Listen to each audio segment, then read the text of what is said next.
streaming on our YouTube channel, and recording will be available on our YouTube channel afterwards. Please rise and join us for the Pledge of Allegiance.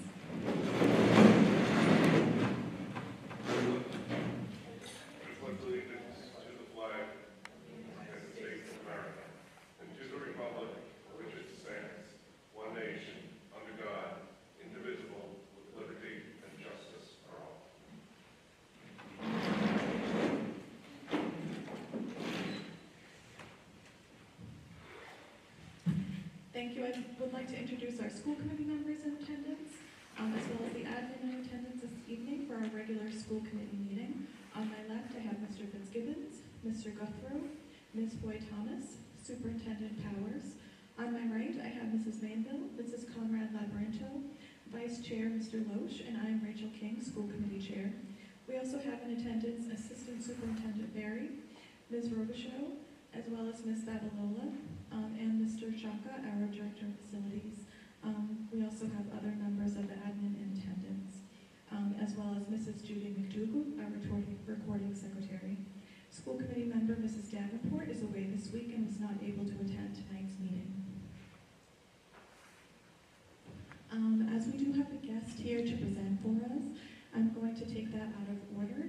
I would like to entertain a motion to take item 6, administrative and school committee reports, budget items, number 2, Schoolie Mitchell contract, and number 3, all-state waste contract, out of order.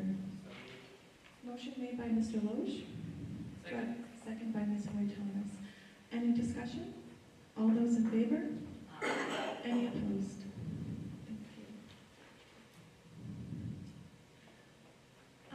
So we do have the first item that we just took out of order is the Schoolie Mitchell contract. We do have Mr. Barry here from Schoolie Mitchell. I would turn the floor over to Mr. Powers to introduce him, please. Thank you, Madam Chair. Yes, excited to introduce Mr. Brian Barry from Schoolie Mitchell. He's also a local resident. He had reached out to me a number of months ago to talk about what Schoolie Mitchell could possibly do for the district in terms of analyzing our costs and possibly generating some cost savings, looking at some of our contracts for goods and services. So we shared some information. Ms. Babalola and her department had shared some of our previous invoices with him in Schoolie Mitchell, and they were able to do an analysis and potential cost savings, which I know we've spoken about before, but we thought tonight, where obviously the item is on the agenda, it would be good to have him here if there are any potential questions, or if he wanted to share a few thoughts and words. Absolutely. I appreciate your time. Good evening, everyone. So Brian Barry, I own a franchise called Schoolie Mitchell. We do business expense reduction and optimization. We work with public and private entities. We do deep dive analysis in up to 14 different expense categories. That one of them is the waste. It's all contingency based, so we don't charge any fees unless we're able to find savings and you accept our recommendations. We also monitor invoices for a period of time after. We handle all your vendor issues, so it's a great way to just add back into your budgets. Thank you so much for coming here tonight. We really appreciate it. I know Mr. Parth probably filled you in. We've had a failed override, and we've had a lot of budget problems this year and probably going forward. So it's something that we're really looking at all areas in the district of where we can save money, where we can look at any cost-saving measures. So we really appreciate it. Where do you foresee, I know we have this service agreement and then the waste contract, which we're going to look at. Where do you foresee other areas that you're going to look into? So right now, they had recommended, they checked off 3 different categories: the facilities and office supplies, the telecommunications, and the waste. Facility and office supplies, it's a bit of a different scenario because you buy in bulk purchase once a year and then fill as needed, so there's not a consistent basis. So for us to do a contingency-based model, we cannot do that. But the telecommunications area, we think that there's a substantial amount that we can help in that area. So that's your internet services, all your phones, your all the data lines, security lines, and you have multiple vendors, so we're trying to do a consolidation, and it does take a period of time to negotiate and work through that. So I do expect to have something in the next 30 to 60 days. And what we uncover, we uncover. We don't know until we really take a look under the hood, so to speak.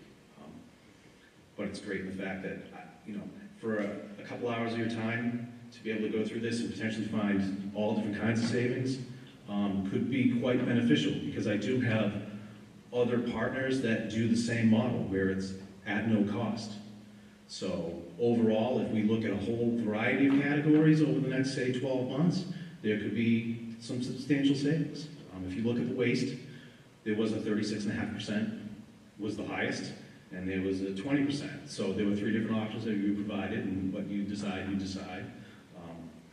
But you just never know until we really take a look at it. Oh, we appreciate that. Do I have questions on the Schooley-Mitchell agreement from members? Ms. White-Thomas? Thanks. My question, I guess, is about business office duties and what falls under their scope. With the fair bid process, they're not allowed to do what Schooley-Mitchell is allowed to do to negotiate pricing. I guess my question is for the superintendent, are we kind of outsourcing something we're already paying for the business office to be doing? Not necessarily. Obviously, we could put these items out to bid depending on the price. Obviously, procurement, we have to follow the procurement process to make sure that's obviously intact. When we look at the amount, it's obviously calculated by threshold, so dollar amounts. So in terms of for regional school districts, the threshold amount for goods and services was increased, I believe in 2022. I'd have to confirm that date, but I believe that was the date, to up to $100,000. Where all we have to do at that point is just secure 3 quotes from vendors. So that's obviously what Schooley-Mitchell had done for us. In terms of having to go out to bid, that was not something because of the dollar amount. Obviously, if it was over $100,000 through the procurement process at that point, we would have had to go out to a public bid. I think I know. Ms. Mayfield, did you have a question? I wanted to get some clarification.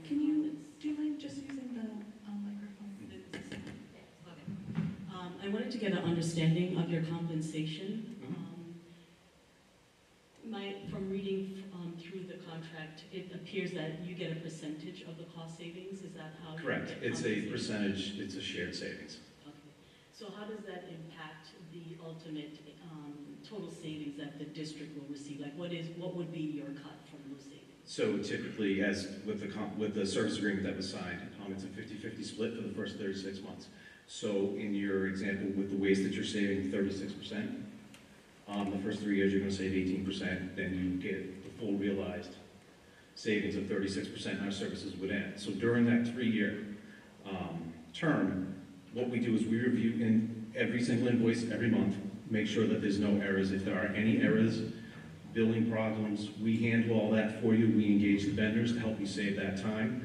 We currently, we're in the marketplace consistently, so I have teams that do that 40 hours a week, so we're always looking for better rates and services for you. There's an analyzed review as well, so hopefully at some point during that first 36 months, I may be able to come back to the school committee and say, here's another 10, 15, 18%, whatever we can find in the entire marketplace. What are your thoughts? So we're there just to help support you. It's a complete support role. And how do you, based on that model, how do you address conflict of interest?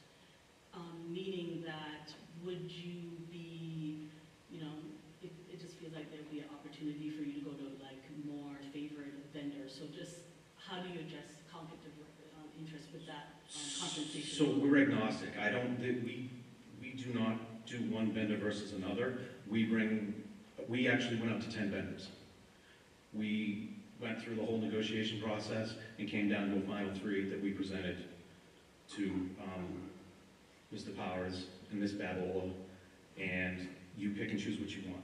It's entirely your call. We customized it because there were a couple of requests as far as dumpster styles and locations, so we make sure that we take everything into consideration and we draw it up to really what you're looking for. Lay out a few different options. In a perfect world, I'll have 3 or 4 options for you, and you pick and choose what you want to do.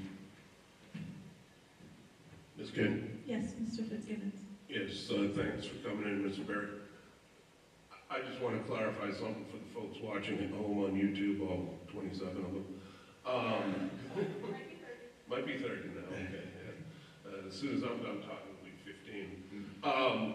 But you keep referring to waste. You're referring to solid waste generated by the school district and not waste in a general sort of we're wasting money somewhere, right? No, this is one category. It is waste, solid waste, food waste, trash recycling. Thank you. Yes. That's the one category that we have completely gone through, presented. Thank you. Any other questions or comments? Ms. Woodhull? My question is the fee structure. It's a 5-year contract and you are compensated the first 3 years. What changes in year 4 and 5? Our services end as far as reviewing your invoices, shopping the marketplace consistently, handling any vendor issues, and looking out for you. After 36 months, if we cannot find any more opportunities, so at the end of that 36 months, our services would stop. That contract you have with Allstate Waste would still continue, and you get 100% of the realized savings versus the baseline that was created with your current vendor. Thank you. And then one more. On page 9 of your contract, there was the schedule, but the contract also says it can't guarantee the pricing beyond 6/31/25. Has that been updated for us? The pricing on, yeah, that was already signed. We've already put that in. So Okay. yeah, we do a quote for 30 days, and if you don't make a decision within the first 30 days, we look to the vendors to try and extend that. Thank you. Yes. Ms. Mainville? And this question is for Mr. Powers. Wondering what is the internal process that will be used to vet and review the recommendations that are put forth, and is there a role that the school committee will play? The role the school committee will play is this evening to vote to decide to approve or not approve the vendor contract with Allstate for trash and recycling. The process that we obviously went through in meeting with Schoolie Mitchell and Mr. Berry was we reviewed the 3 proposals that he brought forward in terms of their offerings, dumpster size, number of pickups, and obviously pricing, and then their percentage increase over time in Allstate Waste in many of the categories, and overall proved to be the best option for us. Thank you. Okay, seeing that, I'm going to entertain a motion to authorize the superintendent to enter into an agreement with Schoolie Mitchell and allow payment of 50% of the cost savings for the first 3 years of the 5-year waste management contract with Allstate Waste subsequent to Schoolie Mitchell's cost-saving analysis. Motion made by Mr. Loesch, second by Mrs. Conrad Labranto. Do we have any other questions or comments on that? Mrs. Mainville? Did we evaluate any other options besides Mitchell? Other vendors such as Schoolie Mitchell? No, Schoolie Mitchell was the only vendor that had approached us about this competitive pricing analysis, and so they're the sole vendor that we have entered into an agreement with. And the sole vendor you've only spoken to? Not just as In terms of this process, yes. Thank you. All those in favor?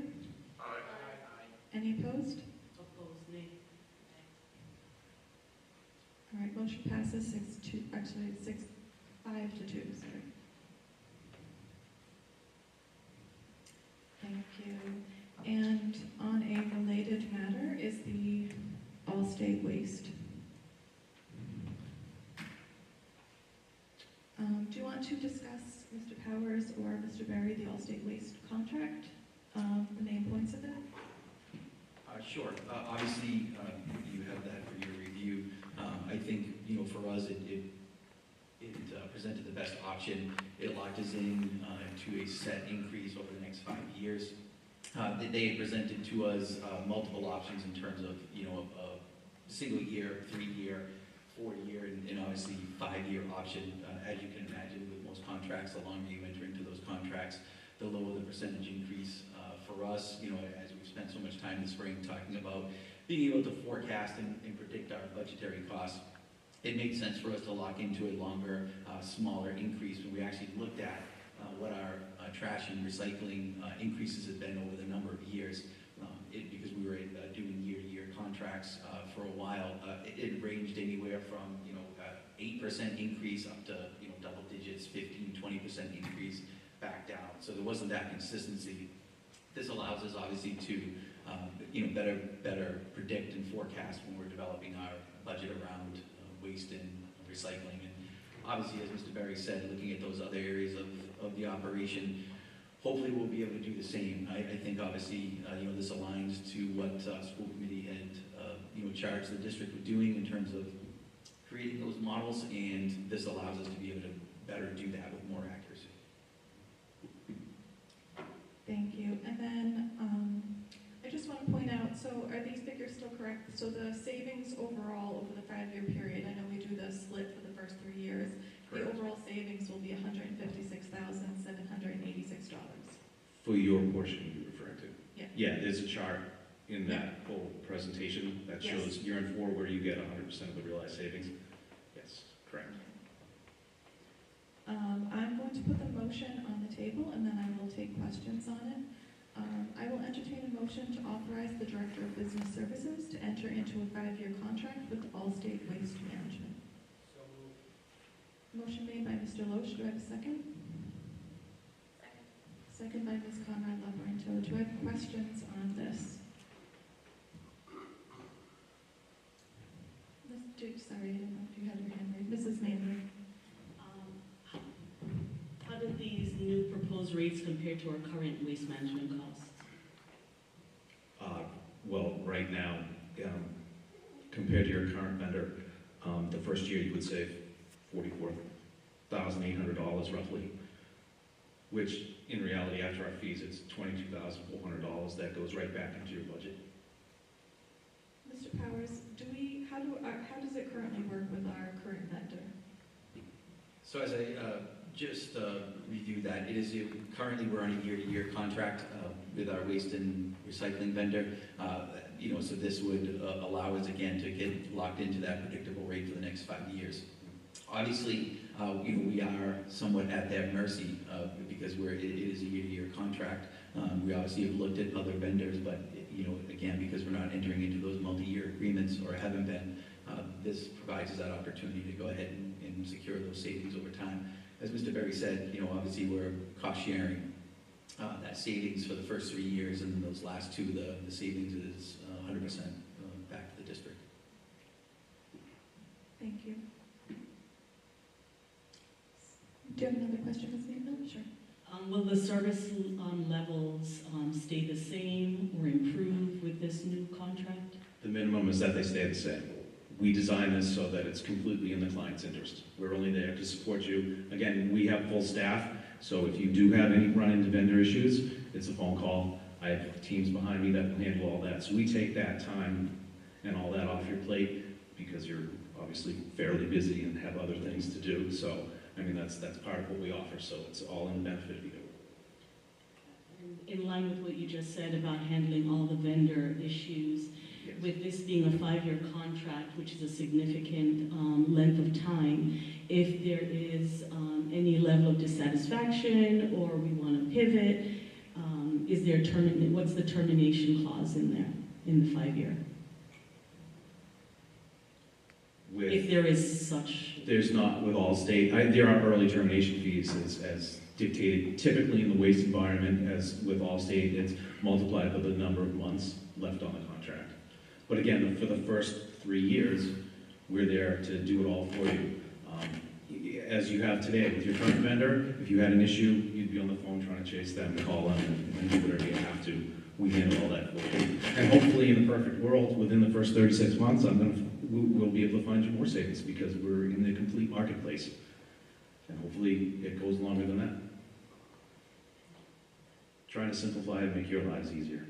And save money for the, hopefully, as I told Superintendent Powers, ideally if we could save a few teacher salaries doing multiple categories, and if we can get a few teacher salaries in there back so that, some of the classrooms, hopefully a few kids less, especially in the high school.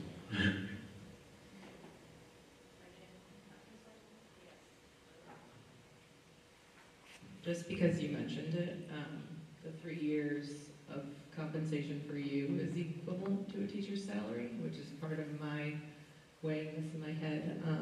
As you continue to look at other contracts going forward, I guess that's where my hesitation lies. Just, are we, again, paying for a function that our business office could be and should be doing? I think we're gonna get that question from the public.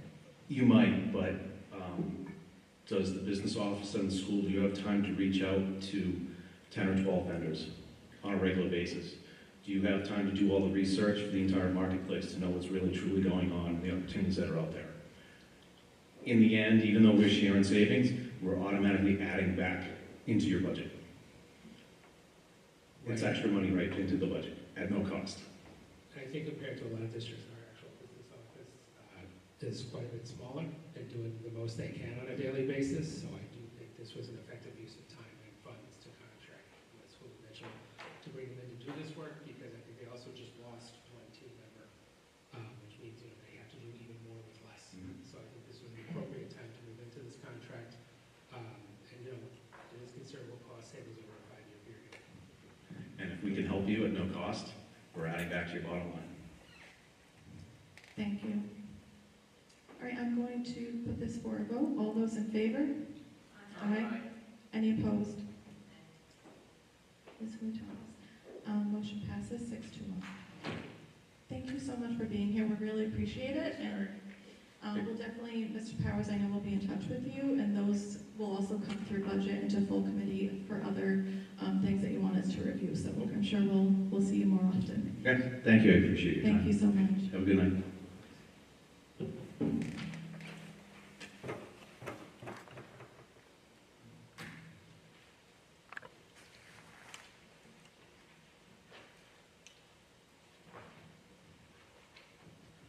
Moving back to the agenda, we have the consent agenda. I will take a motion to approve the consent agenda as presented, which includes minutes dated June 11th, 2025, June 25th, 2025, June 26th, 2025, and payroll ledger warrants for June 12th, 2025, June 18th, 2025, June 26th, 2025, and June 30th, 2025. So moved. Motion made by Mr. Loesch and second by Ms. Conrad Labranto. Discussion? Oh, sorry, I forgot. Not applicable. All those in favor? Aye. Any opposed? Thank you. Mr. Fitzgibbons is my Robert's Rules person. Moving on to correspondence. Regarding general correspondence from the community received, we received an email regarding the track and tennis courts at the high school and why and if they are open to the public, to which Mr. Powers as well as I responded. We also received a BRRSD letter regarding the ratification of the teacher contract, to which I responded as well.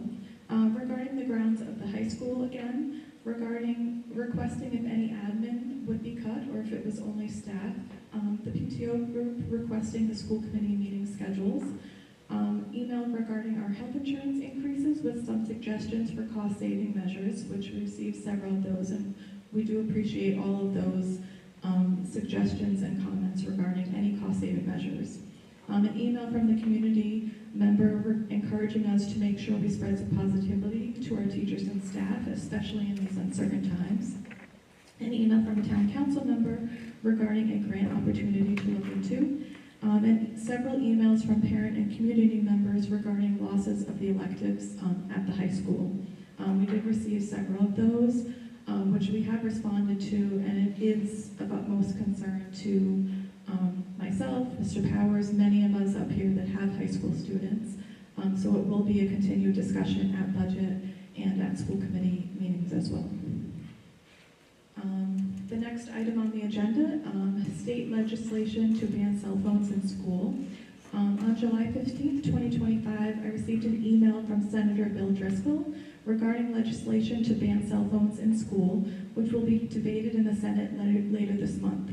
Senator Driscoll would like our thoughts and comments for his consideration. So I did receive an email from Mr. Driscoll. I'm just going to read it quickly. The Senate members of the Education Committee recently advanced this bill to ban cell phones in schools for the duration of the school day, bell to bell. He is not on that committee, but he would appreciate some thoughts and comments, as that will be taken up as debate later this month in the Senate. So I just wanted to get some comments and concerns, points that you would like me to. I did respond to him and say that we would put it on the agenda. So I did want some comments from committee members if you would like me to take those under consideration. If anyone has any comments. I think it really comes down to what is the scope of the ban. I think really that is a very broad topic to address. Cell phones in school, we know, can go in really either direction, to be used as a positive tool in the classroom, or as we also know, students can use them to as a distraction, or as a means to, unfortunately, at times get themselves in trouble. I really think, it's going to come down to what is the state going to look to propose, and also look to assist districts to implement this, because I think many districts will incur a cost in order to implement a cell phone ban across the board. And I also think this is an area that, if there's not funding put towards it, that, we're going to have a lot of additional discipline issues that I think could be avoided otherwise. Mrs. King? I think Mr. Fitzgibbons had his hand up first, and then Mrs. Conrad-Laverto. Yeah, I just think the state legislature needs to realize there are 351 cities and states in the state of Massachusetts, cities and towns in the state of Massachusetts, and they all elect school committees some way, somehow, and they know the best for what their communities are dealing with. We don't need a top-down solution, we need a bottom-up solution on this, so I am completely against any mandate from the state, especially, as Mr. Lowe says, it's probably going to cost us money, and they won't give it to us. Thank you. Thank you. Mrs. Conrad-Laverto. I think I'm just echoing what Mr. Fitzgibbon said, Mr. Loesch said, is, having been involved in kind of legislation and what happens at the State House, it's all good and well intended, and then once it gets written on paper and approved and negotiated, words get changed, intent gets changed, and the likelihood of it being an unfunded mandate and the discipline issues it could cause, I would say this is a local issue. It needs to be managed and dealt with at a local level. Thank you. Anyone else? Mr. Gunther? I would echo my fellow committee members. I would encourage our state lawmakers to focus on the problems that we can't solve at the local level, which is funding primarily, top of mind in this district, and to allow us to actually administer the day-to-day operations, including things like how we handle cell phones at the local level. Thank you. Anyone else? All right, I will put those thoughts together and send Senator Driscoll an email. I also have the same, I sent him something personal, from myself, which was very similar to this, that I've seen other unfunded mandates, which we really don't have the ability to do right now. As well as, we implemented last year the pouches on the back of the classrooms, and we have received positive feedback from the staff and the students as well on that. So I also would like to keep that at the local level of how it is working within our district at this time. So I will put that together and send that out. I'll have Judy also upload a copy of that so you can all see that. Judy, do you think that needs a motion, or is that fine? Okay, thank you.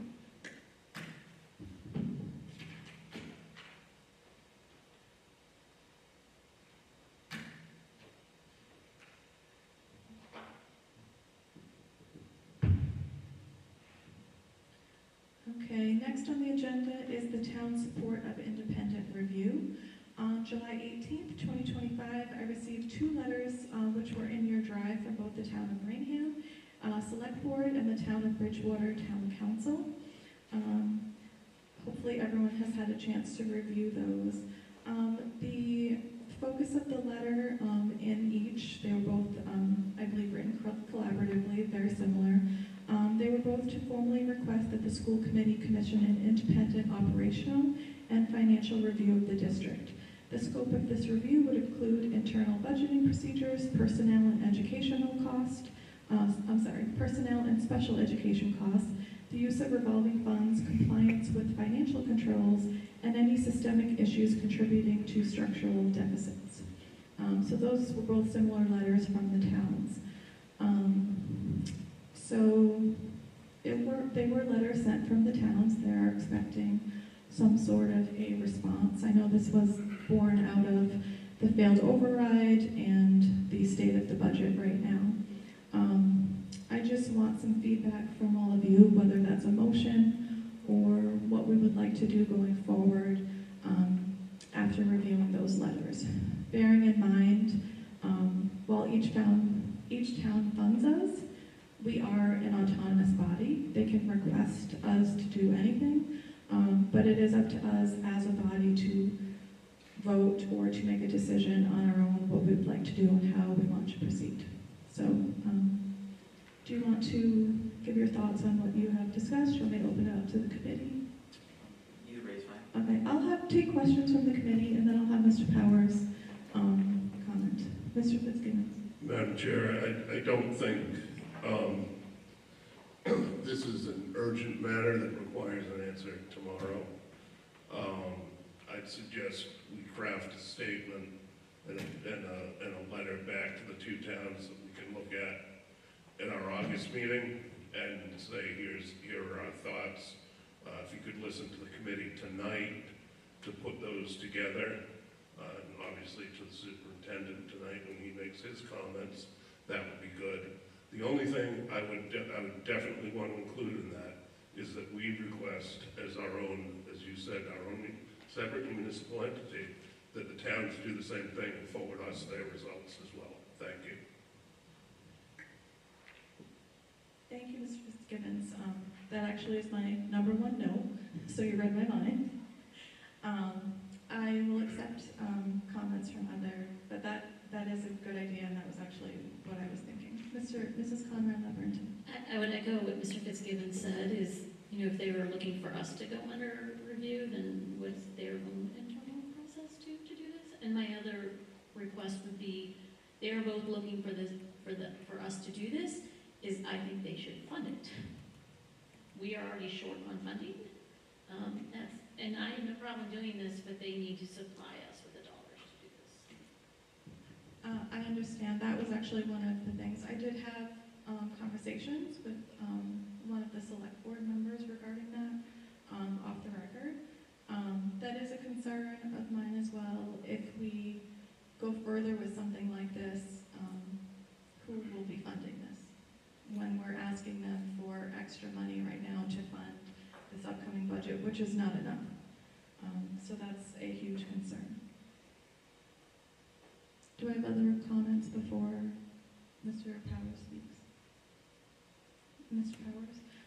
Mr. Powers does have an update of something that he had in the works, which is a start of what the town is kind of looking for. Thank you, Mrs. King. Yes, I did want to just share, during the month of May, I did reach out to the Collins Center at UMass Boston.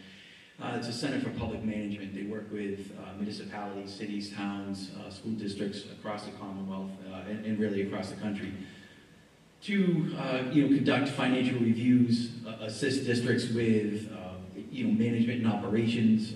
For example, some districts that have a smaller business department or a smaller human resources department, they may be expanding. They'll come in, they'll help with those startups, but they'll also help with reviews of current practices.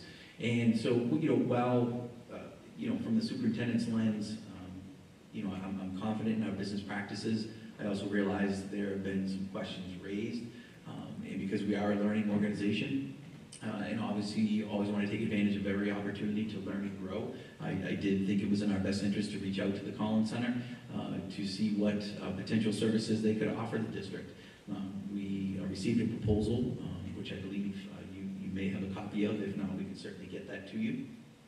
We did enter into an agreement with them to begin to work on reviewing our budget practices. Again, we want to make sure that we're effective, that our dollars are going to all the places it should, primarily to teaching and learning and to our students. Again, confident that they are, but we obviously want to make sure, have somebody else come in to prove what we think we know. And we also want to make sure that we're efficient, that we are using every dollar in the way it should be used. And we want to make sure, I know the term, transparency has been put out there, although I do feel as though we made every budget document available, all of our presentations available. If there's a better way for us to communicate information to the community in a more user-friendly, accessible way, then obviously that's something we want to be able to look at as well. And so in meeting with the Collins Center, representatives from the Collins Center, to talk about this scope of work, we actually had a kickoff meeting yesterday. We are in the process of sharing documents with them now. They've requested all of our prior budgets, or any type of budget document process that we currently have in place. They want to look at obviously capital. They would like to look at, they obviously looked at and discussed forecasting and what type of budgetary projections we have. And obviously they want to make sure that our practices are aligned to industry standards. They use the Association of School Business Officials as kind of their gold standard. And really what they hope to be able to help us with is making sure that all of our practices are aligned to those standards and that we can put forward a product in the way of what's referred to a lot of times as a budget book. That's a clear, easy to follow, user-friendly, informational guide for, not just for school committee, not just for staff in the district, but also for the community. It's very laid out succinctly, so it's something that we are in the process. We should have, obviously, a finished product as the year unfolds. They obviously know that we do our preliminary budget in January, and then obviously school committee takes that budget under their control and revises it as the spring goes on. So it's something that they know it'll be a living document and they'll make changes as the year unfolds. But I have to say, very excited. Our meeting with them yesterday was great. They have already started to do some information gathering on their end even before our meeting. They'll be reaching out. They'll be creating a school profile, town profile. They'll be, obviously getting information not just from us, but whatever they can that's accessible to the general public on the town websites, to review funding that we've received from them. Obviously the state as well. So really, I appreciate what both towns are asking the school committee to consider and to undertake, and certainly no way, shape, or form trying to stand in the way of that. I feel confident that much of what they're asking us to do will be accomplished through this scope of work. I did mention to them that what both towns were looking for, and that as the process unfolds or as they start to review our documents, if they felt as though that one particular area needed a deeper dive or a greater analysis, that certainly we could pivot from the scope and go ahead and do that. And they are certainly open to that. They obviously want us to be successful, because if we're successful, then obviously ultimately they're successful as well. I know, obviously you could visit the Collins Center website. It has a list of all the public entities that they have worked with. As I stated, cities, towns, and school districts. So they're a well-known, reputable organization through the University of Massachusetts system, and we're excited to be able to work with them for the upcoming school year. Thank you, Mr. Powers. So just to reiterate, so the Collins group is going to be doing a budget book, kind of walking us through the next budget cycle, creating a more streamlined process for budget, a better way to present that to the public and for the school committee. Correct, yes. And then I also see on page 4, they do have, in addition to that, other elements may be considered, such as financial forecasting, fund descriptions or structures, different budgeting, description of basis of budgeting, etc. So they are open, like you said, to kind of pivoting, or if during this process they need to reopen the agreement and say, we really need to do a deep dive into this, we need to streamline this particular area or department. Correct, yes. Okay. Do we have other questions on this, Mrs. Mainville? How much did this cost, and was this included in our budget? So the total cost, I believe, is in your proposal. If not, Ms. Mainville, I apologize. It's $32,500. We were able to secure end of the year funds before the fiscal year 25 closed over, because we did start this project during fiscal year 25. We did use fiscal year 25 funds to make an initial payment. Half the payment was due in the beginning, and then obviously as the process goes on, we'll also be invoiced. But I know Ms. Babalola carried the remaining balance over into FY26 to pay for this.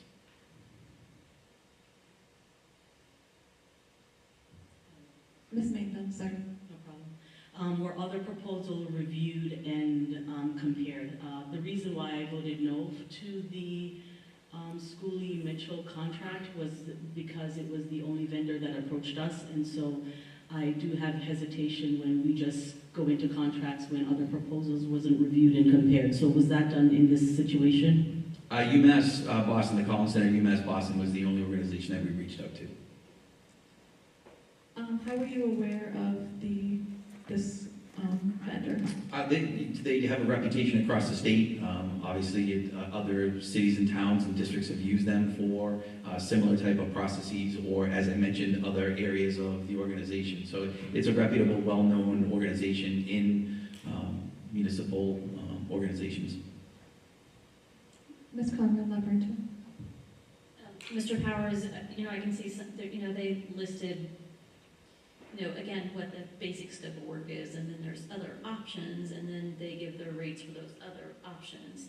I'm assuming if there's other things that we want, that you would come back to us if it goes beyond the initial, the 32,500, I believe. Yes, that is correct. Or whatever, if there's other things that are needed within those rates they proposed. Yes.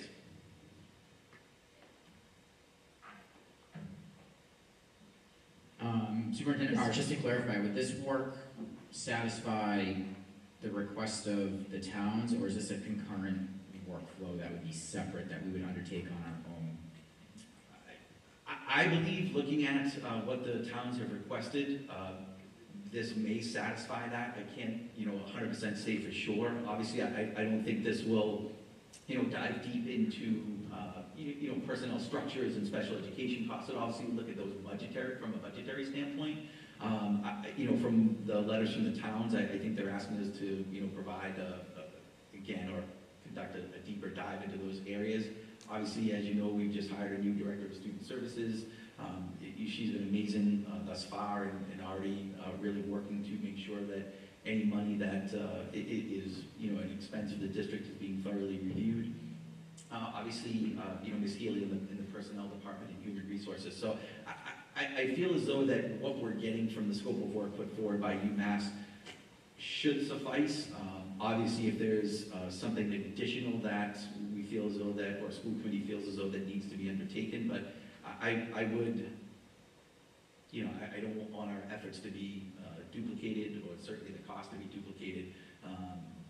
Obviously, I contacted UMass prior to the towns requesting this, so I do feel as though that this would suffice, but again, that's, my professional opinion. But that would be my recommendation, that at this point we go through this process. If it doesn't give us the information that we feel as though that we need, or that school committee needs, or the public has requested, or the towns have requested, then we can, further go back out and explore other areas, or expand the, the scope of this work. Mr. Loesch. And Superintendent Powers, you pretty much just said actually what I was going to say, so just echoing your comments. To ensure that, if we do move forward with anything with the towns in terms of the independent review, just ensuring it's not duplicative of this process, and we're not throwing money into something we've already done. And the coolest standard building is kind of the gold standard across the Commonwealth, so I would be more than comfortable with expanding that scope if that's what we needed to do. Thank you. So going along with what Mr. Fitzgibbons had stated, drafting up a letter in response to the town, what my thought process is, I give them a status on acknowledging their receipt, what Mr. Powers has, started with this Collins group, what their scope of work is. I've also reached out and had Mrs. McDougall email at both towns, so we can get the working group back up. I was thinking we would meet in late August or early September. So perhaps at that point, we can kind of give them a status update, what that scope is, kind of keep them involved in that process as well, so they know. If they have feedback, we can take that back to the Collins group, because they will be providing updates throughout this process. It's not just a deliverable at the end of the process, it'll be constant updates. So we can try and get that in August or September and have them get status on what we're doing, get the scope of work, kind of so they're on board if there's further information that they want to see. We have thoughts on that? Mrs. Mangum. I just want to restate what I heard just to make sure I understand. So we are going to invest $35,000 into this initiative, this intervention, and in the event that we've missed the mark, we will then come back and invest more funds into trying to meet the needs that was voiced by the town and the community. Is that what we're saying? Okay. So, but based on my initial reading of the contract, to me, from my past experience, what the town is asking for and what is captured in this contract are different, right? One is more going through the budget process, making it more digestible and understanding, easy to understand by the community, but the town is really asking for some efficiencies and to kind of, make sure that our checks and balances are in place. So I anticipate, since we went forward with this contract before meeting with the town, that there will indeed be a gap. And if there is a gap, what I thought I heard was that we would come back and change the scope, which would possibly incur more costs. We can change the scope at any point, which potentially, yes, will change the cost. Mr. Powers feels like this will capture, going through that budget process will capture a lot of the streamlining procedures and budget processes that they're looking for. What you're getting at is we're not letting the towns guide this, which we're a separate entity. I want to work as partners with the town, but at the same time, we could be a different town of Raynham, Bridgewater. This is our duty because it's our budget and our district. So yes, I want to partner with them, but we need to guide it, not the towns. Do you understand what I'm getting at? I want their input and I want them along for this process, and they can give us feedback as we go through this, but it is on us and it's our duty and obligation. I guess because of the fact that we're not self-funded and we need to go to the town and the community to get the funding, I'd like to be able to meet the needs and the desires that the community has articulated. So I understand the comparison, but the towns don't come to us for money. We come to them for money. And so it does feel that it should be a more collaborative solution, and it is a little disappointing that we have signed a contract previous to meeting with the towns to see if this would actually be the kind of intervention that would meet their need for more transparency and understanding and meet the needs of their constituents. Ms. King? So just to go back, Superintendent Powers, you said earlier you started conversations with UMass 1. The end of May. Right, so this was done in a proactive measure to start to locate and examine these areas. This wasn't done in response to the town's request. I think now that we have already entered into this contract, there is a potential to expand it, but I think there was consensus among several of us that we would want the town then to pay for those portions if they want to go beyond this initial contract. But this was done in a proactive measure towards the end of last budget cycle when we were trying to approve a budget, not in response to anything from the town about looking at this independent review. That has been more of a recent development as a result of the failed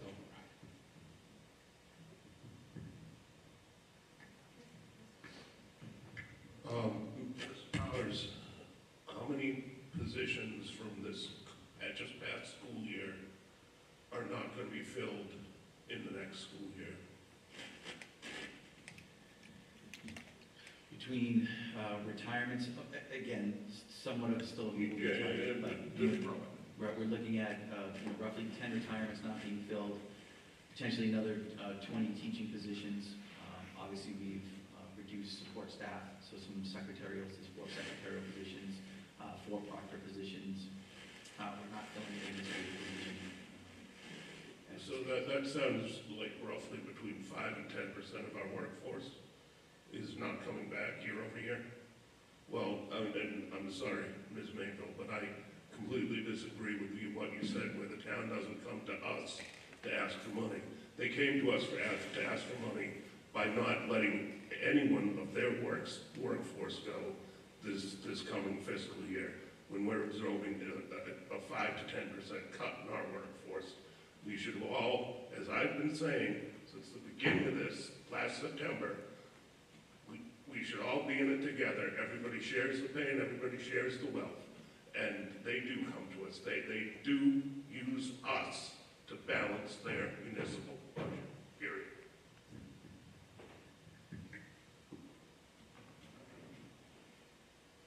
Mr. Guthrie.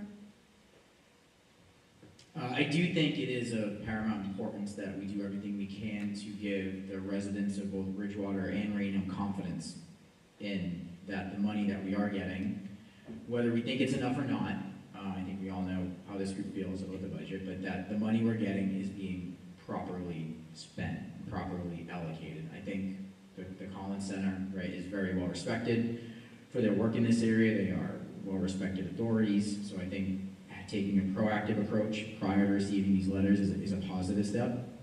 I also think ensuring that, we do have a response for the towns where, I think my number one question is similar to others.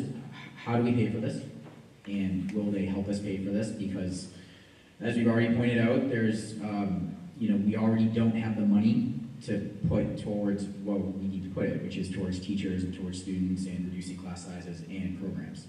So I do think we need to have a conversation with the towns about how do we responsibly pay for this. If it's the towns are able to pay for it, that would be ideal. But I do think, what they're asking is not unreasonable, because we have to remember that we're going to be having similar conversations in 9, 10, 11, 12 months from now that we're having now.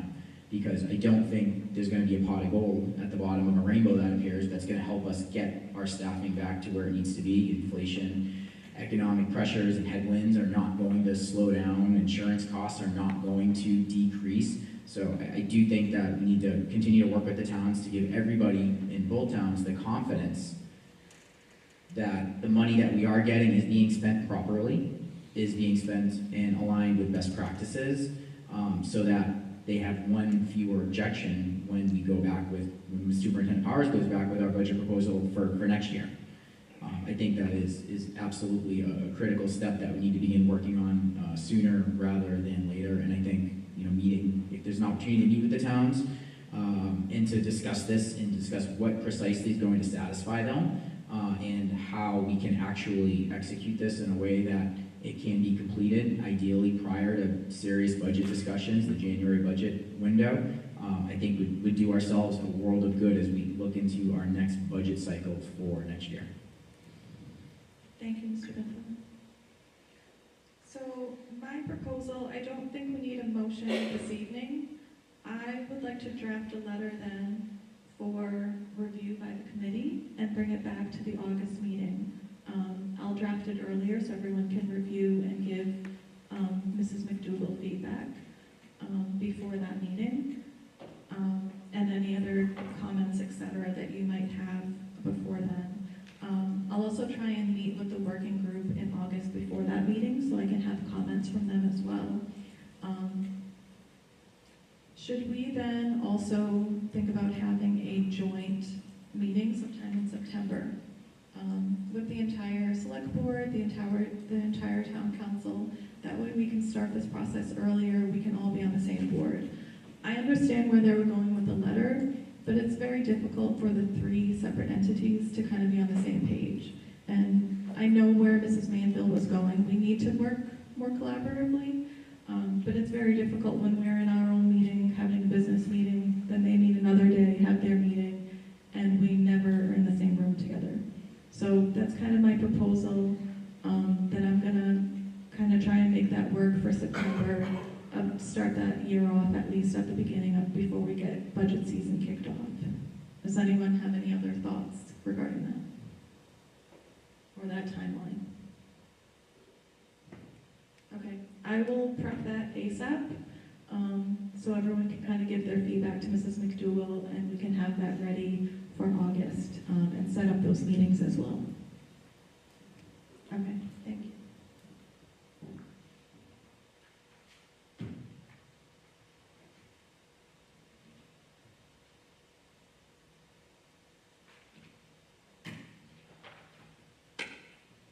I have public comment next. Do I have anyone that would like to come up for public comment? If not, I'm not going to read my entire spiel. And I will move on. We will not have public comment then.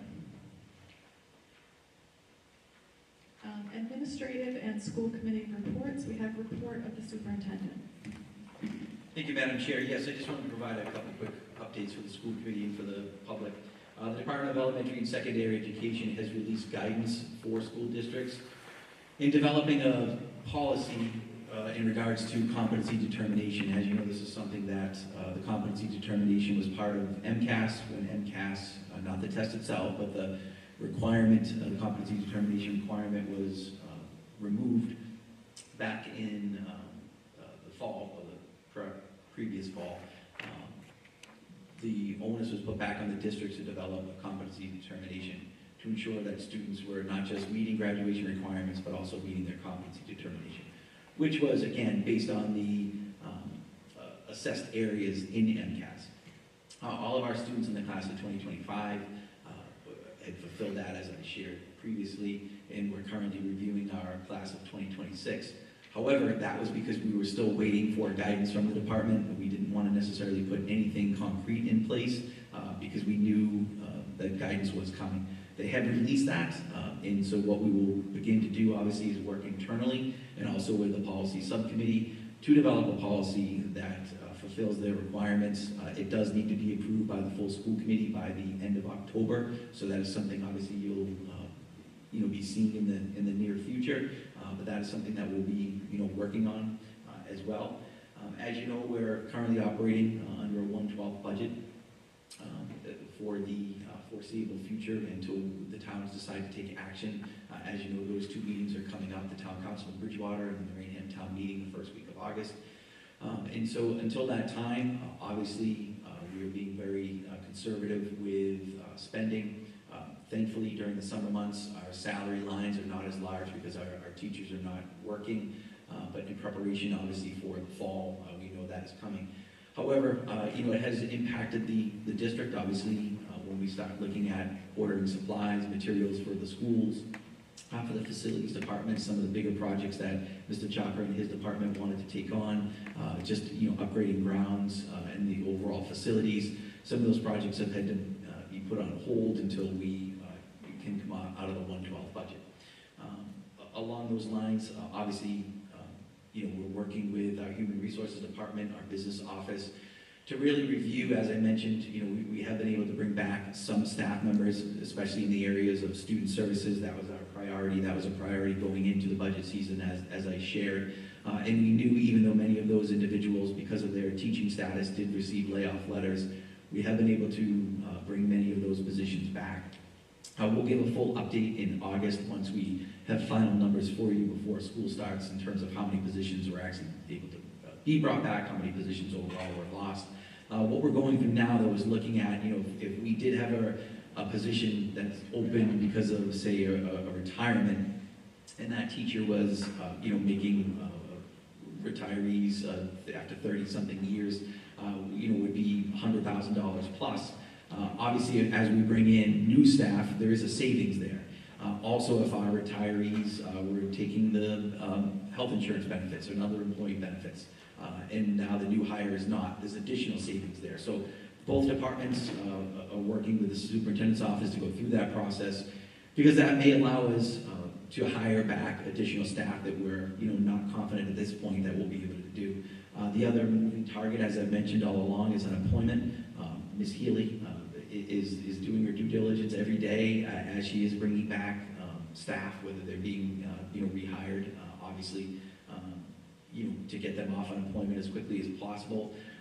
It's not as simple as you were hired today, you come off today. There are some processes that we have to work through with unemployment. Those benefits do extend a certain period of time. So as I did share already, we knew that we were going to incur those costs throughout the summer, and obviously we've continued to do that.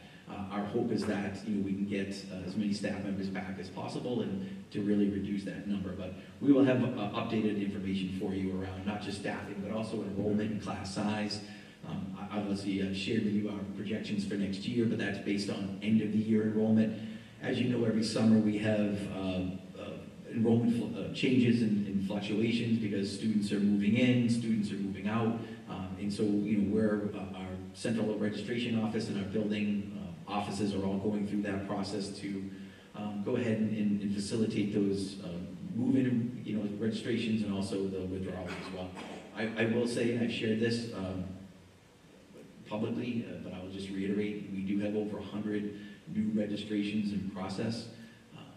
Obviously that is a trend that I've shared with you for school committee with the public, that we've seen 100 more students every year.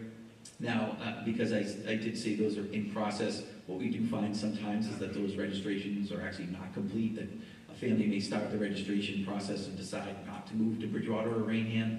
They may move to another community. So, I share that number with you because it is trending in the similar direction that we've seen. However, we also have to go ahead and process all the withdrawals and see how many of those registrations actually go through all the way. And then I'll have a better number for you in August in terms of what enrollment will actually look like. But we're anticipating it to be high, like what I've shared with you, and our class size averages to be high as a result of the failed overrides. But again, share that information with you in August. And I did want to just take this opportunity to publicly recognize two different bodies. First, Lucini Bus Line. Mr. Lucini, we have a meeting scheduled with him tomorrow, but he reached out to us a couple weeks ago, most graciously. I appreciate what he's trying to do as he is a partner of the district. Obviously, he is our transportation vendor, but he wants to make sure that our students are transported to and from school safely every day. Unfortunately, one of the layoffs that we had to undertake was our transportation coordinator position. That was not something that we could sustain. Again, it was a fairly new position for us within the last 5 to 7 years. So, transportation was previously done by a number of individuals. And I know Ms. McDougall never wants to be involved in transportation ever again. But it was something that was on the horizon for us. Mr. Lucini recognized that, and he also recognized what a great service that our transportation coordinator was able to provide to his organization. And he has made every effort to be able to hire that person to work actually for Lucini. So really, although it's an unfortunate loss for us, because behind every position is a person, and this individual was outstanding, did a really good job for us, built great relationships with our admin team and with the community. But we're so thankful that Mr. Lucini was willing to hire him as a Lucini employee and still really serve as the liaison between Bridgewater-Raynham and Lucini. So I share that because, obviously Lucini Bus has come forward with a solution and looking for a way to help given our current challenging financial times. So I do really appreciate Mr. Lucini and what he's done. Mrs. Barry and I are meeting with Mr. Lucini and his team tomorrow to kind of flush out the specifics, but really at this point it really will be seamless. We have every belief that, again, this liaison position will really still service our needs, even though the position won't exist anymore for Bridgewater-Raynham because of our budget challenges. So I just wanted to publicly thank Mr. Lucini and his organization. And the second is the Educational Foundation, the BR Educational Foundation. They sent out information this afternoon to the schools. As you know, they provided grant opportunities to our staff. Staff have been able to apply for those grant opportunities. They have actually decided again to try to assist the school district They've sent emails this afternoon to the building principals. I haven't been able to read them all, but I was able to read some of them, offering grant opportunities to the principals to be able to use funds that may not be able to be supported through the operational budget for staff, not for staffing, but for obviously to be able to provide staff with what they need to start. So again, just, two organizations that have stepped forward. Ms. King had, mentioned earlier in correspondence that, we have received correspondence from community members offering productive and proactive suggestions, and we do appreciate that. And I did want to take this opportunity to, again, extend a big thank you to Lucini and to the Educational Foundation for doing the same thing, coming forward with a solution and assistance. So that concludes my report. Thank you, Mr. Powers, and really thank you to Lucini and the Bridgewater-Raynham Education Foundation for helping, especially now, and stepping in where we needed them. So that we're very appreciative. Mrs. Conrad Laberinto.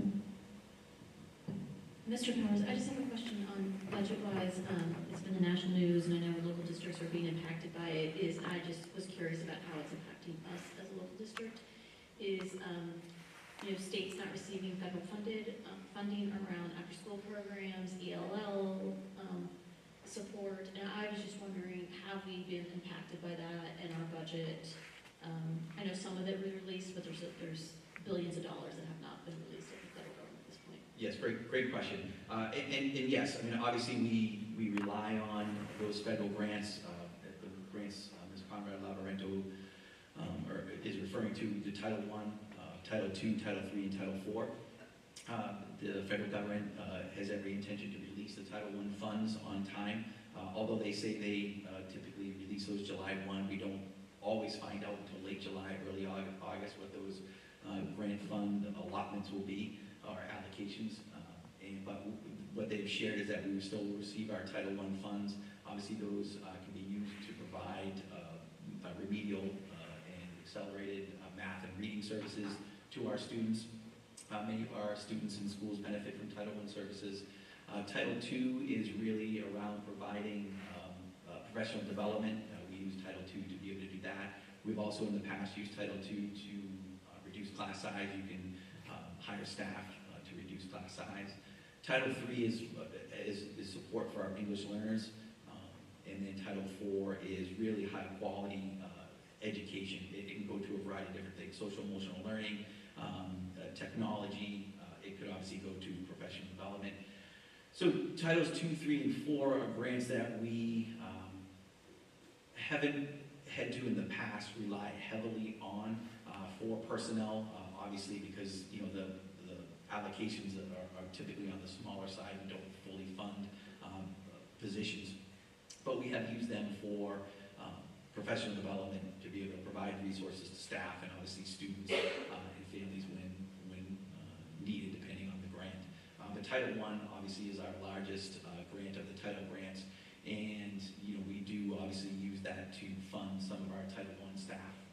And so obviously we're pleased to know that we will receive those funds on time, because that would be a huge concern for us. But we're not necessarily building our operating budget on Title II, III, and IV.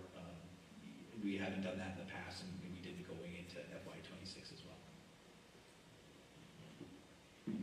Any other questions for Mr. Powers? Thank you, Mr. Powers.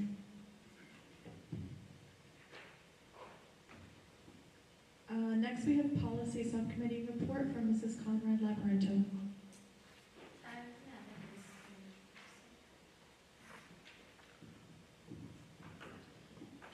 These items are not new items. Well, I shouldn't say they're not new. First is the Title IX. In this, we already voted to waive the first reading at the last meeting. So at this point, we did not receive any additional feedback on this between the last meeting and now. So I would make a motion to adopt the Title IX policy previously approved in 2020. Thank you. Do I have a second? Second by Mr. Loesch. Discussion on Mrs. Conrad Laberinto's motion. Seeing none, all those in favor? Any opposed? All set. Motion passes. The second item was policy JQ, student fees, fines, and charges. sorry, Mrs. So we've waived that second reading. Do you want to approve that policy? Oh, yes. Sorry, yes, I would make a motion to, sorry, to approve Title IX policy, to adopt Title IX. Motion made by Mrs. Conrad Labyrinto, second by Mr. Loesch. Do we have discussion on that? Seeing none, all those in favor? Any opposed? Motion passes. The next is on the fee schedule policy, JQ. It's on student fees, fines, and charges. This policy was presented to the policy subcommittee to establish an annual. It was requested that we step right into the policy to establish an annual review. We discussed it, and we discussed adding that we didn't want to add any kind of cost of living increases into it, but we agreed that the budget subcommittee should review this schedule annually. We have received, received some feedback from Mrs. Mainville, and that feedback we have not reviewed as a subcommittee, but we will review our next meeting in August. So at this point, I would make a motion to waive the first reading of policy JQ, student fees, fines, and charges. Thank you. Mrs. Conrad Labyrinto has made a motion. Do we have a second? Second by Mr. Loesch. Any discussion on that? All those in favor? Any opposed? So we will bring that back to policy. I believe, when do you have that scheduled? August 12th? So we'll bring that back to August 12th for revisions, and then second reading at our August 20th meeting. Do you have anything else? Thank you, Mrs. Conrad Labyrinto. Next, we have Long Range Planning Subcommittee with Mr. Loesch. Thank you. So the Long Range Planning Subcommittee met earlier this evening in the Raynham Middle School Library. In attendance was myself, committee members Guthrow, Fitzgibbons, the superintendent, and Ms. McDougall. We initiated the meeting by reviewing the evaluation process for the superintendent. We'll also review the prior year's goals. Superintendent then proceeded to propose new goal areas for this coming school year around student learning, professional practice, district improvement 1, and district improvement 2. The committee all thought these were positive areas for the superintendent to pursue, and over the next few weeks, he and I will go back and forth on really kind of developing and forming those goals to review at our next meeting on August 18th at 6 p.m.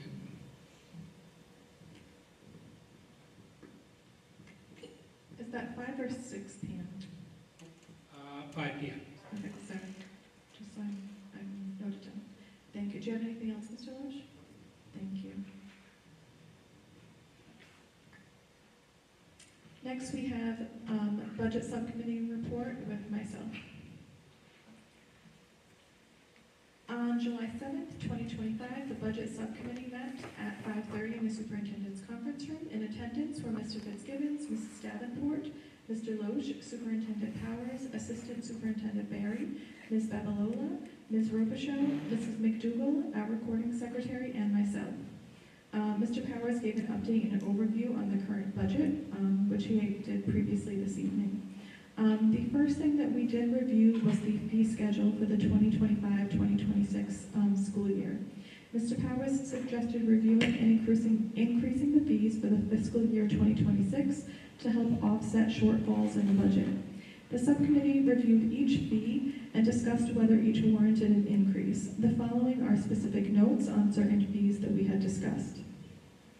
Regarding color guard, twirlers, and marching band, Mr. Powers indicated that the music boosters had preemptively sent him correspondence that felt a fee of $300 would support the program and would be affordable for their members.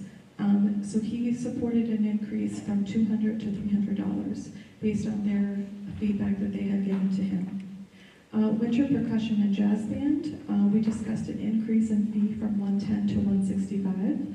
Alternative high school, we discussed an increase for in-district students over the age of 22 to $500 and for out-of-district students of any age to $1,000. Regarding summer school, Mr. Powers recommended no change to summer school fees for resident students, as these are usually required. And we recommended an increased fee for non-residents to $600 for one course and $900 for 2 courses. Regarding middle school instrumental lessons on RMS, WIS, and BMS, we recommended an increased fee from $88 to $120. Upon review of the base programs, Mr. Powers noted that the RMAC program is still running in a deficit, but Raynham Park and Rec will be taking that over for the fall and is in the process of doing that. The pre-K program is still experiencing a deficit as well.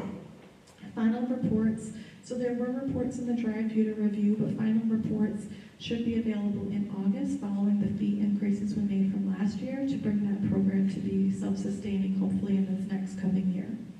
After much discussion, the only recommendation that we had, as most of those have all been increased recently, was to align the base pre-K fee per day with the base wraparound program fee per day for an increase in the base pre-K fee from $27 per day to $28 per day, so those are aligned. Regarding athletic fees, we had a lengthy discussion on this. Mr. Powers indicated that to make that program sustainable, we would need to charge approximately $900 per student. However, there was much discussion about this fee and the family cap. A huge concern regarding this pricing, the fee to $900, was the current amount of students that we have. The $900 fee that Mr. Powers quoted as being self-sustaining is based on how many athletes we have at this time. However, a few of us did feel that if we priced that too high, we would have a significantly less amount of athletes being able to afford to play. The subcommittee agreed that $600 would raise it significantly enough to help close that gap, but not price it out of reach totally for most of our athletes. The subcommittee also had discussions on asking FOBRA and the sports teams to help fundraise more to assist in fees, especially so their athletes can afford it, especially certain programs which might be more expensive, such as with equipment or rental fees, such as hockey. We agreed that we would also monitor this per season to assess any changes needed in the amount of athletes we have registering, etc. So we did recommend an increase in the athletic fee to $600 per athlete per sport with no family cap. Regarding high school parking, we had raised that significantly last year from $100 to $125, so we opted not to raise it again this year and no action was taken on that fee. Regarding clubs and extracurriculars, Mr. Powers recommended leaving this fee as it was, and he had a discussion with admin regarding ensuring that the fees for all clubs that students sign up for and regularly attend are collected, as this has not been enforced. Any club that has travel, such as DECA, would also have an additional travel fee assessed. No action was taken on that fee other than that, regarding admin procedures within the high school. Sports are fun. The subcommittee discussed raising this fee. However, this program is a revolving account that is self-sustaining, and we found no reason to increase it at this time, so no action was taken on that fee as well. I am going to entertain the motion, and then we can discuss it once it's on the floor. I can find it. Okay. I will entertain a motion to approve the changes to the 2025-2026 fee schedule as outlined by the chair. Motion made by Mrs. Conrad Lamoretto and second by Mr. Loesch. Do I have questions or comments on the fee schedule? Mrs. Manville? Regarding the fee increases, could you please explain the guiding principles used to decide the fees? Were these fees primarily based on detailed analysis of the actual cost for running these programs, or were they set with specific revenue generation targets, or perhaps there's a different reason? Do you want to comment on I was sure he was looking at really good. Yes, obviously, we had looked at, as Mrs. King said, a number of the fees that hadn't been raised over time. And so to bring those in line with just inflation and not being able to, I know this is a concern of Mr. Fitzgibbons, being able to incrementally increase some of these fees versus, a one-time large increase. So we did look at some of those fees. Obviously, as Mrs. King mentioned, the base program, we're cautiously optimistic that program will get back to running as a self-sufficient program. But we obviously looked at, some of those programs, such as base pre-K, and we wanted to make sure those prices were aligned with the other base and preschool programs. And then in terms of such as athletics, which is certainly the largest increase that you see here, it really was based on being able to offset the operating budget, given the current constraints that we're in. I think, if all things were different, it would be my recommendation that, we weren't charging these fees, but we're certainly we're not in that time. And so we do have to look at, how can we bring back staff? How can we avoid losing staff? Unfortunately, we've had to make these difficult decisions. But so some of these increases are reflective of just a incremental percentage increase, and then others were based on, covering or offsetting the cost of, the full expense. So such as athletics, to offset that completely would be anywhere from $900 to $1,000 based on the number of athletes that are currently participating. But as Ms. King said, our concern was that if a number was too high, we wouldn't be able to be self-sustaining anyways, because we'd lose a number of athletes that just wouldn't be able to afford it. Looking at other districts in terms of what they charge for athletic fees, Mr. O'Connell, the athletic director, and his assistant, Ms. Ward, did some information gathering, and that $600 per sport per student is not uncommon. Many of the teams that we play, such as teams from the Hockomock League and many of the other high schools we play, do charge an athletic fee very similar to that. Ms. King, Mr. Fitzgibbons? if I could just add a little more depth to that Yes. answer. First of all, I'd like to thank the BR Music Supporters Group for actually doing the work behind it and coming in with a positive recommendation on what would be affordable to music families and what would make us work sustainably going forward. And that's where the 300 came from the 200. And then we kind of did that same percentage, 50% increase to other music fees as they came through the fee schedule. So the 88 went up to 120 or something like that. We tried to be mindful of where were those going. And then I think the other clubs, it's more a matter of just making sure we have a good roster of who regularly attends and then being diligent about collecting those. And that's why we didn't change those fees. And obviously the biggest discussion centered around athletic fees. And it really became a balance of, well, if we say we'll do this, are we going to just create a participation and not get the revenue we expect versus having some increase put in and hopefully not put in such a big increase that on that supply and demand curve, the demand to play sports goes down so far because of the price that we're able to better cover the total cost of the sports program. And I think those were kind of the considerations the committee had. Yes, thank you for explaining that. Mrs. Conrad Labyrinto? My question is, if we approve this tonight,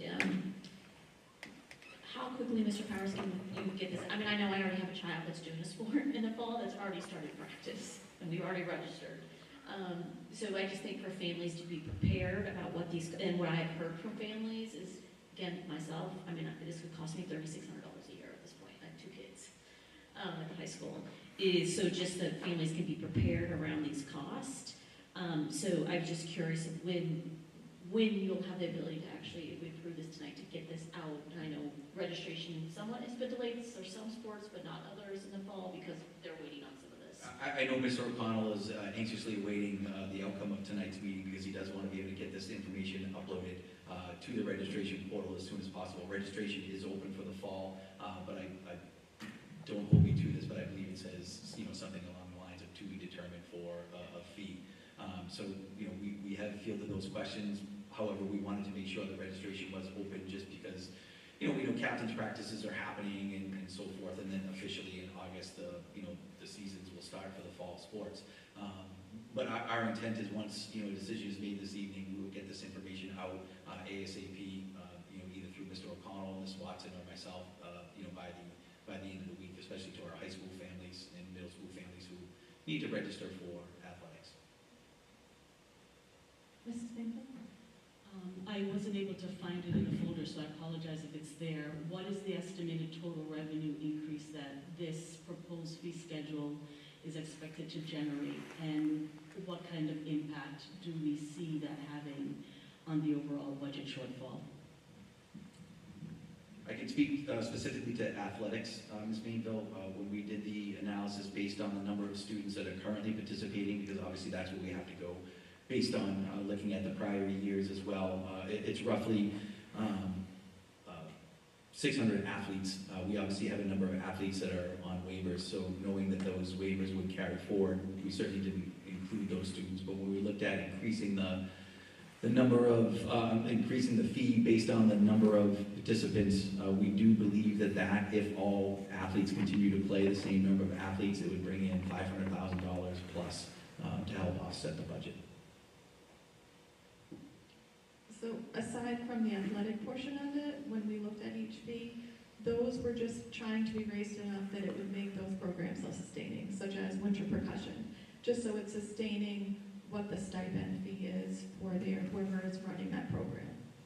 So that's what we were kind of going for.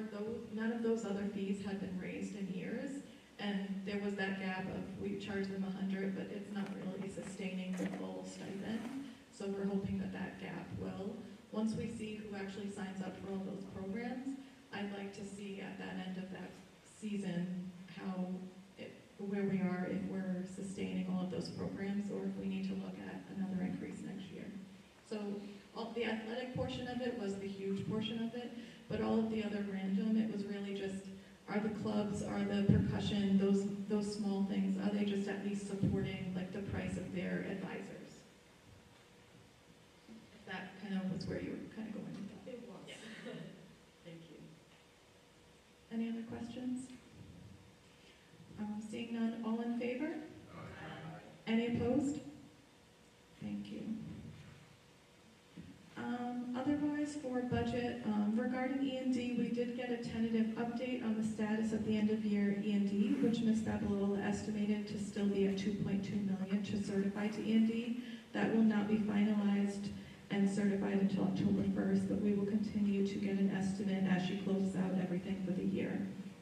Regarding the audit, the 2024 audit was received after the July 7th, 2025 budget meeting. However, it has since been received and uploaded to the budget folder for review by all members. We will have a workshop at 6 p.m. on August 20th before the full school committee meeting, and the auditor has been invited to come to that workshop. They will be taking questions and reviewing the audit at that time. As requested by Mrs. McDougall, please submit any questions prior to that meeting so the auditor can prepare responses. Do we have any questions on that? Ms. Gibbons? Yes, Mr. Fitzgibbons. It might be helpful to ask the Board of Selectmen and the Town Council to come to that meeting as well, and as observers to hear, not as participants. Thank you, that's a good idea. I will have Mrs. McDougall do that as well.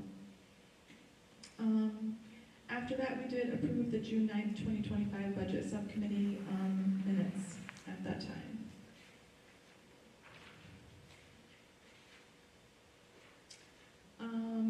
Under other, we did have carryovers for the end of the year.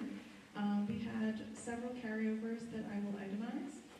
First were the end of year timesheets. These are timesheets that were submitted by any staff by June 30th but did not make the final payroll.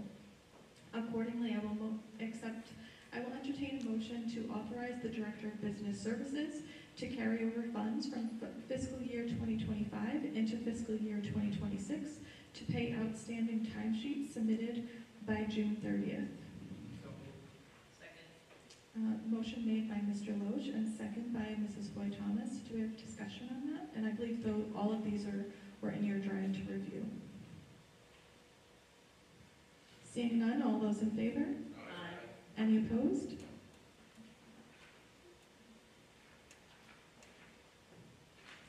Regarding payroll carryovers, I will entertain a motion to authorize the Director of Business Services to carry over funds in the amount of $95,669.72 from fiscal year 2024-2025 into fiscal year 2025-2026 for the purpose of paying payroll receipts. Motion made by Mr. Loesch. Do I have a second? Second by Mr. Guthrow. Do we have a discussion on that? Seeing none, all those in favor? Any opposed?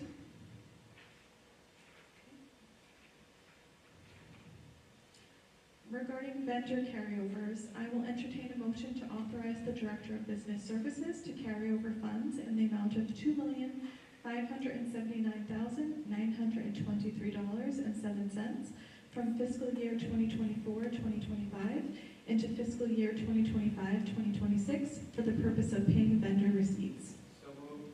Motion made by Mr. Loesch, second by, is that Mrs. Hoy Thomas? Discussion on this? Mrs. Nathan. More of an observation for future reference. It would be really helpful if the document that accompanies this request includes a column that tells us the status of each of these accounts, whether it's items that are late invoiced or back ordered, etc. This way it helps with transparency and allows us as school committee members to see trends from one year to the next. Mr. Parris, do you want to just comment what this vendor carryover is? Sure. Since it is a significant amount of money. Happy to do that. Yes, you're 100% right. It is a significant amount of money. Obviously, these dollars are being carried over because either the work, as Ms. Mainville has stated, hasn't been performed yet, or we haven't been invoiced yet. A lot of the times, depending on the vendor, depending on the scope of the work, some of this could be tuition related to some of our out-of-district students. Some of those students are in programs that actually run year-round, and so we wouldn't get the invoice until July because the student is in school all the way through June. Same thing when you look at like utilities. Obviously, we're not going to get all of our utility bills middle of the month, even though we're operating on a fiscal year. We still have to account for those full utilities for the month. So we have a projection of what we need to carry over to be able to pay that. And then obviously we get our invoice after the fact. So in some cases we can't prevent this. I know obviously a question has been asked in terms of what can we do to try to make this more timely. Certainly there are things. I know Ms. Babalola and her staff do reach out to the vendors proactively to say, hey, we're coming up in the end of the fiscal year. We really need the invoice. The job has been complete. We need to be able to pay this before the end of the year. So they are doing that. And then there are other cases, unfortunately, where, despite their best efforts, the invoice still doesn't come, or it's simply, like I stated, that some of the items just simply won't be invoiced until after the fiscal year because they're actually going through June, the end of June. But yes, certainly being able to provide that explanation, we're always happy to do that. So maybe whoever chairs next year for this particular vendor carryover, since it's so significant, maybe for Ms. Mainville's point, we do add another column of what the kind of status is for that particular. Thank you, Ms. Babalola. I did also look at historical data just to see if we were within the realm of what we normally do carry over. Fiscal year 2020, we had $3 million carryover. 21, it was 3.3. 22, it was 3.5. 23, 3.4. 24, it was 2.1, and then this year it's 2.5. So it's always between 2 and 3 million that we're carrying over because it's tuition and supplies, etc.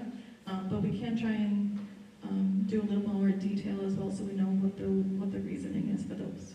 Would that be sufficient? Yeah, and again, I voiced my concerns last year, reducing that number, and at that point, some changes were described, but here we are again with another over 2 million in carryover. So my concerns I voiced last year is the same as this year. I do understand that there will be some carryover, and just like last year, I'm just concerned about the amount. It just seems very large to me. I know, a huge difference on this year, I did notice from last year, was the special education residential and special education day school. Those two items were 280 and 185. Those were much higher than last year. So I know tuition has gone up a lot, or we do have extra students as well. Exactly, we've shared, we have 16 more students this year in out-of-district placements than we did last year. So certainly paying those tuitions throughout the month, and again, our last day of school may not necessarily be their last day of their program. It could go all the way through the end of June in some cases, and so those numbers are significant, certainly when we're adding students as well. Thank you. Do we have other questions on that?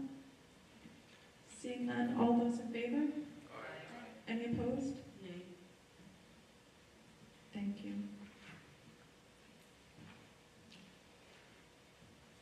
The last carryover we have is the capital carryover.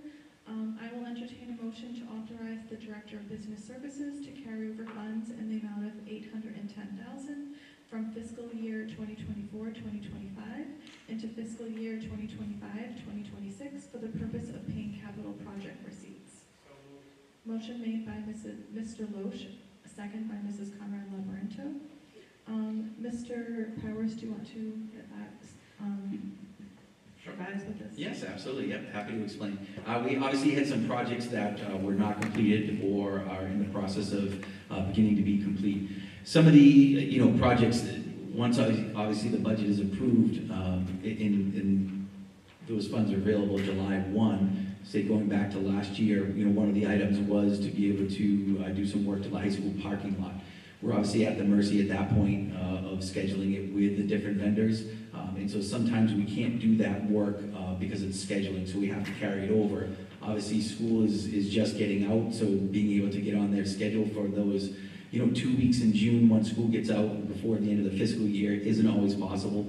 So again, having to carry over some of those projects. The same thing with some of the HVAC upgrades as well. I know there's two, one for La Liberty, one for Williams that were both carried over. Again, Mr. Chaka working with the different vendors to really go through those as we start to kind of really dive into those system upgrades. Sometimes we find that it's going to be a bigger project than once thought. We may actually have to shut down our HVAC units, and we certainly can't do that while students are there. So what may have originally planned to be a fairly simple, straightforward project doesn't always turn out to be that way. And then obviously, some of the other items such as the rear entrance to RMS. We did have some drainage issues over there, or I should say over here, going into this year.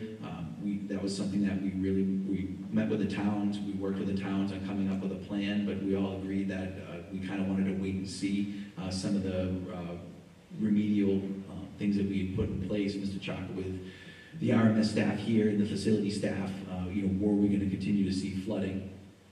So far, despite some of the heavy rains, we've actually been okay, but in working with the towns, we wanted to be obviously able to bring that money over should we find that we do need to replace that. There is some work that needs to be done back there regardless, but we may not necessarily need to do that full amount. But as you know, with Raynham, we're not receiving this money until actually the projects are complete anyways.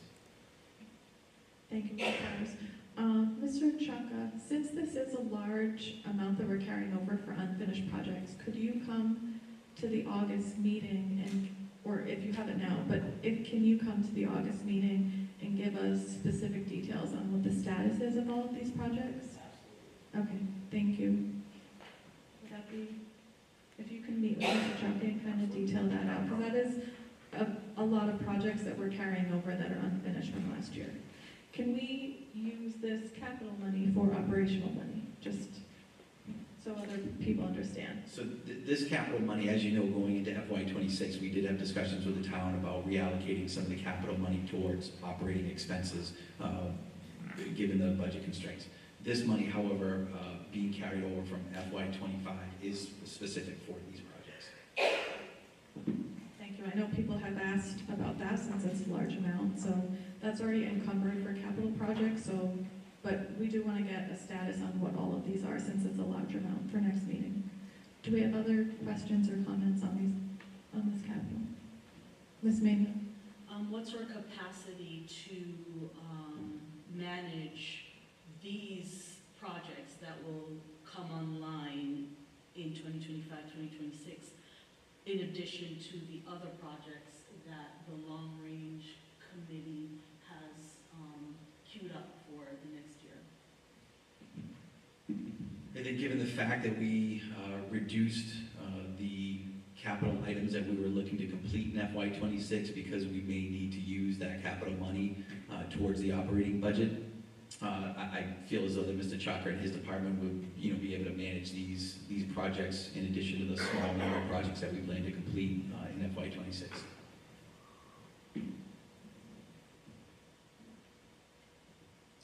Seeing no further questions, all those in favor? Aye. Any opposed? Nay. Thank you.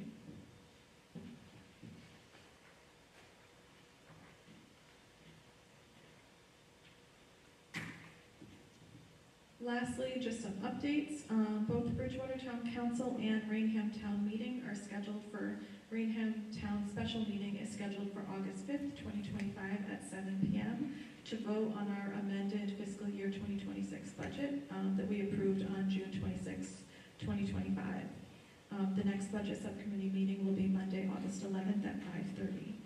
And that concludes my budget report. Under new business, I have approval of general ledger warrants dated June 12th, June 26th, and June 30th. I will entertain a motion to approve general ledger warrants dated June 12th, 2025, June 26th, 2025, and June 30th, 2025.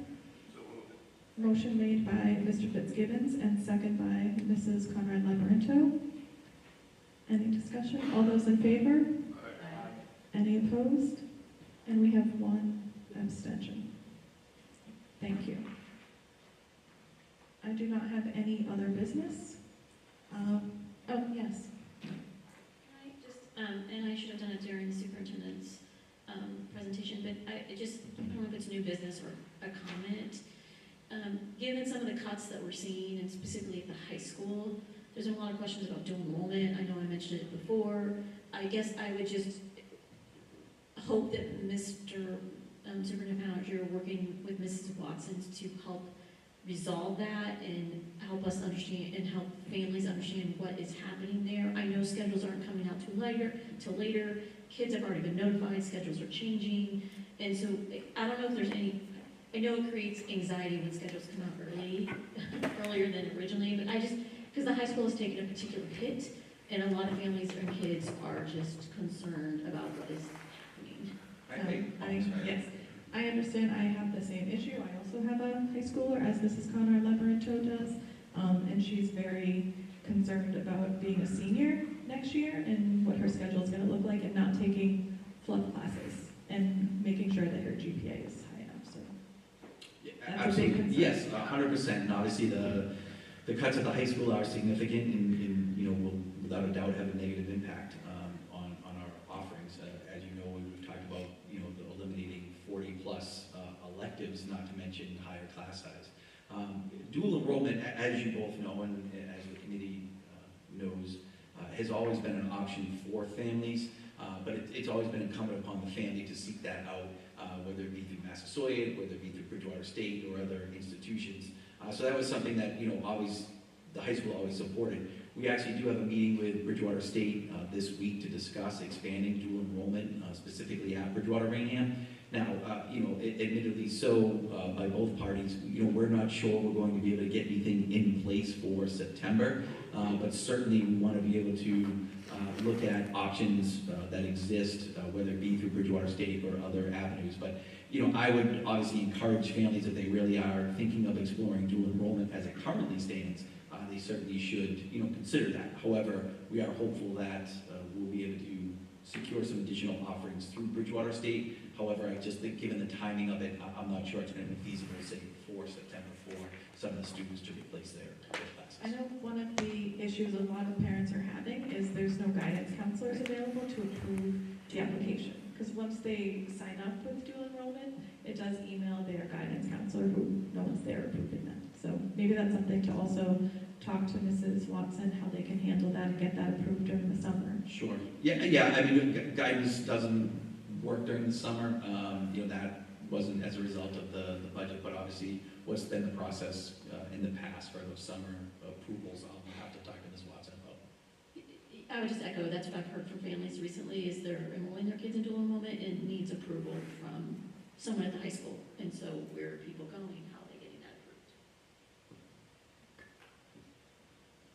Thank you. Good thing to talk about and kind of think about the summer. I know that's very apropos for a lot of families right now. We do have another public comment period. Do we have anyone that would like to speak? Seeing none, we have some announcements. As I stated, Raynham Town Special Town Meeting and Bridgewater Town Council, August 5th at 7.